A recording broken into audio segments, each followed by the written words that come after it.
And welcome to the show, everybody. Thanks for joining us. We're at the Stanley Theater, and not just by chance. We came down to the Stanley because of our guest. Our guest is Kevin Byrd. Kevin Byrd is an actor. He's a writer.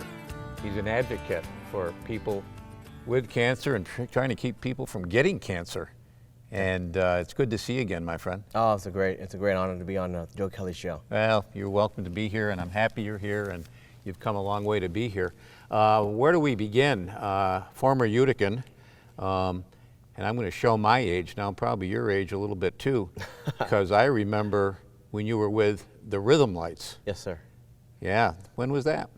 Well, I started with the Rhythm Lights in 1989, and I was discovered by a legendary, phenomenal woman. Her name is Doris Yeager. Knew Doris well. Yes, and she discovered me when I was about 8 years old, and I was at a workshop at a local school in Utica when I was really young. My father took me by the hand and said, "You want to be a performer, huh?" I said, "Yes, I do, Dad." So that began the lesson for me. I met Doris at a young age. I was 8 years old. She honed and perfected my craft as an actor, as a dancer, as a singer, and just an overall entertainer. She just perfected my craft. Yeah, she did the same thing for a lot of people. She encouraged a lot of people too. Oh, Doris yes, she did. Yes, she did. did. We're going to get into some of the acting and other things you've been up to, but what you've really become known for and what you become so active is something you don't even get paid for, and that is being an advocate to prevent men from getting prostate cancer. You become a national, international spokesman. How did you get into this, Kevin? Oh, wow. You know, Joe, I've been performing for many years. You know, this is my 30th year in the entertainment industry, and before my career kind of became what it is today, you know, known across the country in reference to my acting talents and things like that. My grandpa, he was diagnosed with prostate cancer when I was about 19 years old, in my sophomore to my junior year in college at Long Island University in New York City. And I didn't know what prostate cancer was. And so I got together with my business partner. Her name is Blossom Brown. And we wrote a short film called The Last Days, Joe. And we used the film to highlight the awareness of prostate cancer for men of all ages, between the ages of 30 and above.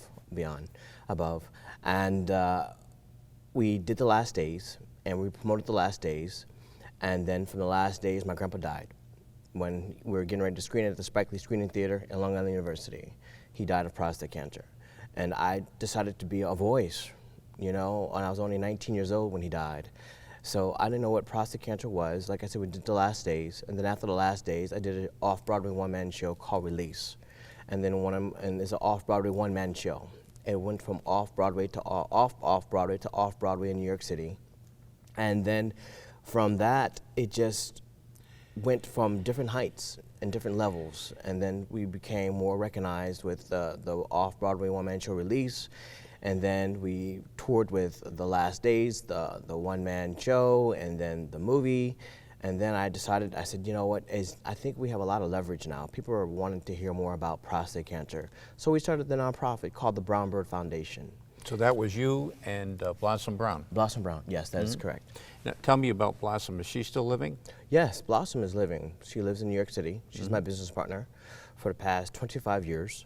And we started the Brown Byrd Foundation together in our senior year of college. We did The Last Days, and then we built on that, and then it's just become where it's at today with the blessings behind the Brown Byrd Foundation. You spend a lot of time at this foundation, don't you? I do. It's my headquarters. The headquarters is in Wall Street in Manhattan, and it's what I've taken on as my life's work, and it's been my journey for the past 23 years of fighting prostate cancer.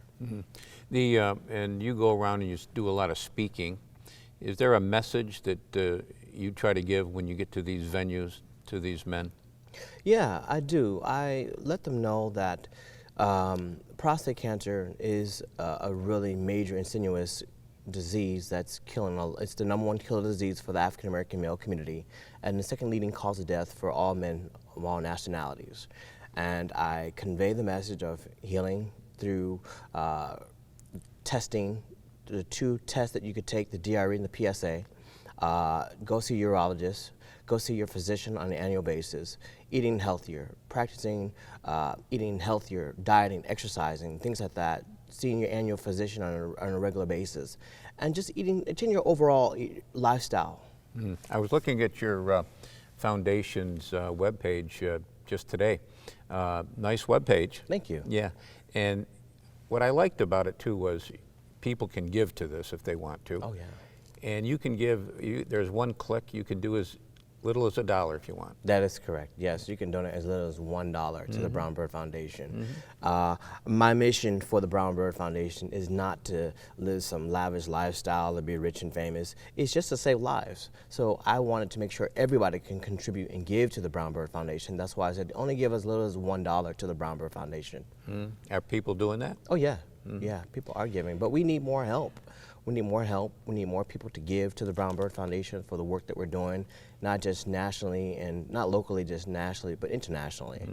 I saw something the other day. I'm trying to think of where I saw it, but it was from another country. You were recognized somewhere in Europe, were you not? Yes, I was. I was recognized. The Brown Byrd Foundation has been recognized in Yugoslavia, Bulgaria, Romania, United Kingdom, and Canada.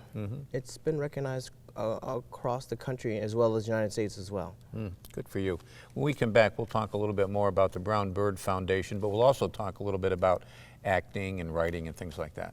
Thank you. Okay. Kevin Byrd's our guest. We're talking about lots of things, including cancer awareness, something that he is devoting his life to. Short break, right back.